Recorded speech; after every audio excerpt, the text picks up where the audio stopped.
കഴിഞ്ഞ 10 വർഷം കേരളത്തിൽ തുല്യതയില്ലാത്ത വികസനവും ക്ഷേമ പ്രവർത്തനവുമാണ് സർക്കാർ നടപ്പിലാക്കിയതെന്നും ആളുകൾ ജീവിക്കാൻ കൊതിക്കുന്ന നാടായി കേരളം മാറിയെന്നും മുഖ്യമന്ത്രി പിണറായി വിജയൻ പറഞ്ഞു. LDF നിയോജക മണ്ഡലം തെരഞ്ഞെടുപ്പ് റാലിയും പൊതുസമ്മേളനവും ഗുരുവായൂരിൽ ഉദ്ഘാടനം ചെയ്ത് സംസാരിക്കുകയായിരുന്നു അദ്ദേഹം. ദേശീയപാത വികസനം ഉൾപ്പെടെ വൻ പദ്ധതികൾ നടപ്പിലാക്കാൻ കഴിഞ്ഞു. പൊതുവിദ്യാഭ്യാസ മേഖലയിലും ഉന്നത വിദ്യാഭ്യാസ മേഖലയിലും വലിയ മുന്നേറ്റമുണ്ടാക്കാൻ കേരളത്തിനായി. 900ഓളം സർക്കാർ സേവനങ്ങൾ ഓൺലൈനാക്കിയതുവഴി സേവനങ്ങൾ സുതാര്യവും അതിവേഗവുമാക്കി. അതിദാരിദ്ര്യമുക്ത സംസ്ഥാനം എന്നത് ഒറ്റ ദിവസം കൊണ്ട് നേടിയെടുത്തതല്ല, സർക്കാർ ക്ഷേമ പ്രവർത്തനങ്ങളുടെയും ദാരിദ്ര്യ നിർമ്മാർജ്ജന പ്രവർത്തനങ്ങളിലൂടെയും നേടിയെടുത്തതാണ്. കേരളത്തിൽ ഇടം ലഭിക്കാത്ത RSSും BJPയും പകപോക്കുകയാണ്. ജനസംഖ്യാനുപാതികമായി ലഭിക്കേണ്ട കേന്ദ്രവിഹിതം തരാതെ കേരളത്തെ വലയ്ക്കുകയാണ്. കടമെടുപ്പിനു പോലും പരിധി നിശ്ചയിക്കുകയാണ് കേന്ദ്ര സർക്കാർ. കേരളത്തെ കേന്ദ്ര സർക്കാർ ഞെരുക്കുമ്പോൾ ശബ്ദമുയർത്തേണ്ട UDF MPമാർ അത് കണ്ടില്ലെന്ന് നടിക്കുകയാണ് പാർലമെന്റിൽ ചെയ്തത്. മതനിരപേക്ഷ മണ്ണായ ഗുരുവായൂരിൽ വർഗീയ വിഷം ചീറ്റുന്ന BJP നേതാവിന്റെ പ്രസ്താവന ഒറ്റപ്പെട്ടതല്ല. ഇവരുടെ വിഷം ചീറ്റൽ മതേതര മണ്ണായ ഗുരുവായൂരും കേരളവും തള്ളിക്കളയും. കഴിഞ്ഞ 10 വർഷക്കാലം കേരളത്തിൽ വർഗീയ കലാപങ്ങളോ സംഘർഷങ്ങളോ ഉണ്ടായിട്ടില്ല.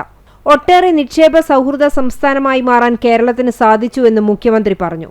ഇവിടുത്തെ കോൺഗ്രസും UDFും 2016 വരെ മാറി മാറി കേരളം ഭരിച്ചവരാണ്. വിവിധ ഘട്ടങ്ങളിൽ ഇത്തരമൊരു സമീപനം കേന്ദ്ര ഗവൺമെൻറ് സ്വീകരിക്കുമ്പോൾ കേരളത്തോടൊപ്പം നിൽക്കാൻ അവർ തയ്യാറായോ? കേരളത്തിന് വേണ്ടി ശബ്ദമുയർത്താൻ തയ്യാറായോ? പാർലമെൻറ്റിൽ നിരനിരയായി ഉണ്ടായിരുന്ന UDF MPമാർ ആരെങ്കിലും കേന്ദ്രത്തിനെതിരെ അരയക്ഷരം സംസാരിച്ചോ? ആ ഘട്ടത്തിലൊക്കെ കേന്ദ്രത്തെ പ്രീണിപ്പിക്കാൻ, കേന്ദ്രത്തിന് പിന്തുണ നൽകാൻ കേരള ഗവൺമെൻറ്റിനെ കുറ്റപ്പെടുത്തിയല്ലേ സംസാരിക്കാൻ തയ്യാറായത്? എന്താണ് അവർക്കുള്ള പ്രശ്നം? എന്തുകൊണ്ടാണ് അവരും BJPയുടെ അതേ മനോഭാവത്തിൽ കേരളം തകരട്ടെ, കേരളം രക്ഷപ്പെടരുത് എന്ന മനോഭാവത്തിലേക്ക് എത്തിയത്? LDFിനോടുള്ള വിരോധം നാടിനെ തകർക്കുന്ന, ജനങ്ങളെ തകർക്കുന്ന നിലയിലേക്ക് എത്താൻ പാടുണ്ടോ? കേന്ദ്രം കേരളത്തോട് കാണിക്കുന്ന അവഗണനയുടെ കാര്യത്തിൽ പലതരത്തിലുള്ള പ്രതിഷേധങ്ങൾ നാം സംഘടിപ്പിച്ചു.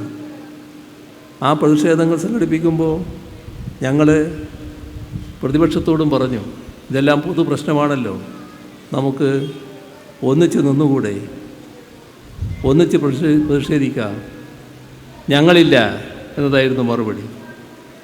നമ്മുടെ നാടും ജനങ്ങളും കാണിച്ച ഒരുമയും ഐക്യവും അതിൻ്റെ ഭാഗമായാണ് നാം അതിജീവനം കരുത്തോടെ നേടിയത്. നമ്മുടെ ഈ മണ്ണിന് അതിൻ്റേതായ ദീർഘമായ ചരിത്രമുണ്ട്. അത് ഒരു വർഷമോ ഒരു ദശാബ്ദമോ മാത്രം നീണ്ടു നിൽക്കുന്നതല്ല, അനേക കാലമായി നിലനിൽക്കുന്ന ഒരു ചരിത്രം. ഇത് മതനിരപേക്ഷതയുടെ വിളനിലമാണ്.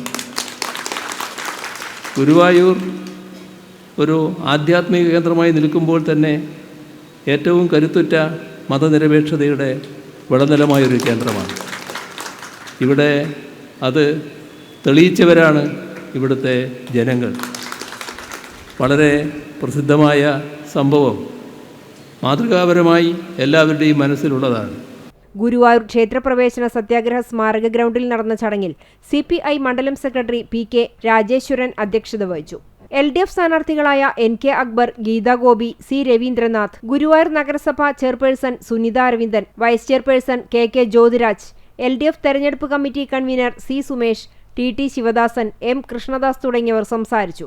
മതനിരപേക്ഷതയുടെ ഭാഗമായുള്ള ഈ നാടിൻ്റെ ആ അവസ്ഥക്ക് പോർലേൽപ്പിക്കാൻ, ആളുകളുടെ മനസ്സിൽ വർഗീയതയുടെ വിഷം ചീറ്റാനുള്ള ശ്രമമാണുണ്ടായിട്ടുള്ളത്.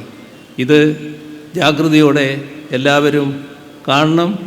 ആ വിഷവിത്തുക്കൾ ഞങ്ങൾ യേശില്ല എന്ന ധാരണയോടെ, നല്ല ജാഗ്രതയോടെ എല്ലാവരും അണിനിരക്കണം എന്നാണ് എനിക്ക് ഈ ഘട്ടത്തിൽ അഭ്യർത്ഥിക്കാനുള്ളത്.